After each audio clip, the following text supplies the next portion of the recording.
Metro ఉదయం news కి స్వాగతం. ఖమ్మం జిల్లా కూసుమంచి మండల కేంద్రంలోని ఎమ్మెల్యే క్యాంప్ కార్యాలయంలో లబ్ధిదారులకు కళ్యాణ లక్ష్మి షాదీ ముబారక్ చెక్కులని రెవెన్యూ శాఖ మంత్రి పొంగులేటి శ్రీనివాసరెడ్డి అందజేశారు. ఈ సందర్భంగా ఏర్పాటు చేసిన సమావేశంలో ఆయన మాట్లాడుతూ ఇందిరమ్మ రాజ్యంలో ముఖ్యమంత్రి రేవంత్ రెడ్డి నాయకత్వంలో ఇచ్చిన ప్రతి మాట నిలబెట్టుకుంటుందని, రాష్ట్ర ఆర్థిక పరిస్థితి బాగాలేని కారణంగా కళ్యాణ లక్ష్మి చెక్కులతో పాటు తులం బంగారం ఇవ్వలేకపోతున్నామన్నారు. మన ప్రభుత్వంలో రైతులకి 2 లక్షల రుణమాఫీ చేశామని, 55,562 ప్రభుత్వ ఉద్యోగాలు ఇచ్చామని, త్వరలోనే ప్రతి నియోజకవర్గానికి 3,500 ఇందిరమ్మ ఇళ్లు ఇస్తామని, రేషన్ కార్డులు కూడా అందజేస్తామని అన్నారు. ఆయన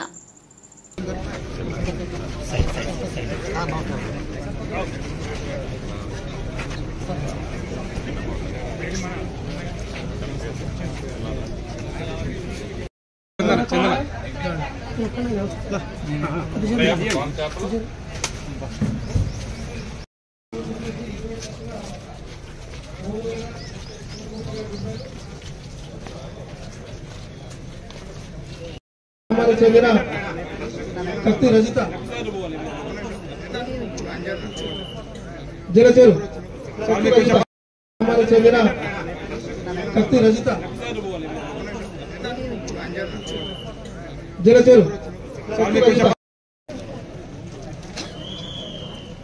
పేదోడు ప్రభుత్వం కావాలని, ఆ పేదోడు ప్రభుత్వం అంటే ఇందిరమ్మ రాజ్యమని మీ అందరి దీవెనలతో మన ఇందిరమ్మ ప్రభుత్వం వచ్చి 15 నెలలు పూర్తయింది. సంవత్సరం మీద 3 నెలలు ఈ రోజే కరెక్ట్ గా 7వ తారీఖు నాడు 15 నెలల క్రితం ప్రమాణ స్వీకారం చేశాం.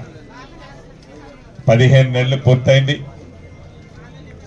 ఎన్నికల ముందు గౌరవ ముఖ్యమంత్రి రేవంత్ రెడ్డి గారు కానీ, ఆనాడు పిసిసి అధ్యక్షులు ఇప్పుడు ముఖ్యమంత్రి వర్యులు మేమందరం కానీ ఏవైతే హామీలు చెప్పామో సాధ్యమైన హామీలని కొన్ని పూర్తి చేశాం. పేదవాడి కుటుంబం ఆశిస్తున్నది ఇంకా ఉన్నాయి. అది ఇందిరమ్మ ఇల్లు ఇస్తానని చెప్పాం. మోడల్ గా ప్రతి మండలానికి ఒక గ్రామం ఇచ్చాం. ఈ రాబోయే 3-4 రోజుల్లో కలెక్టర్ గారితో కూడా ఇప్పుడు చర్చిస్తున్నా. రాబోయే 3-4 రోజుల్లో రాష్ట్ర వ్యాప్తంగా ఏవైతే మొదట విడత ఇస్తానన్న 3,500 ఇల్లు ఇచ్చే కార్యక్రమాన్ని ఈ వారం 10 రోజుల్లోనే పూర్తి చేసుకోబోతున్నాం.